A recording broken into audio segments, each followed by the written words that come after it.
Est-elle enfin derrière nous? Journée spéciale immobilier sur Europe 1 avec le magazine Capital. Et enfin, cette baisse des taux d'intérêt. La baisse aussi des prix dans les grandes villes comme Lyon, Nantes avec des reculs de 3%, moins 2% pour le prix du mètre carré à Marseille.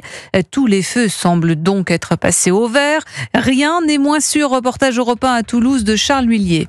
Ici, en un an, les prix de l'immobilier ont baissé d'1,3%. C'est peu, mais suffisant pour attirer les curieux devant les agences et leurs annonces. Pour l'instant, on regarde la vitrine. On a vu que les taux baissaient, mais on rentre pas. Non. Une frilosité qui n'a pas échappé à cet agent immobilier. Ça se bouscule pas au portillon. Aujourd'hui, les gens ont peur. Alors Thierry Valty fait de la pédagogie auprès des clients. Ceux qui ne pouvaient pas acquérir un logement il y a 3-4 mois, aujourd'hui, leur prêt est accepté. Un revenu 4 000 euros dans une famille, un couple, leur permet d'avoir une enveloppe de 15 000 euros en plus sur le prêt. Des clients sans doute échaudés par les nombreux refus de prêt ces dernières années. Alors avant d'approcher un agent immobilier, ils préfèrent d'abord aller voir les conseillers bancaires comme Renaud Duchon qui les rassurent sur une éventuelle baisse des taux. Certaines personnes avaient reporté des achats avec la hausse des taux et aujourd'hui, à l'instant T, on est plutôt dans un contexte de baisse des taux effectivement. Sauf qu'il n'y aura pas de miracle. Si la baisse des taux se poursuit, les prix de l'immobilier vont mécaniquement remonter. Toulouse, Charles Huillier, Europe 1.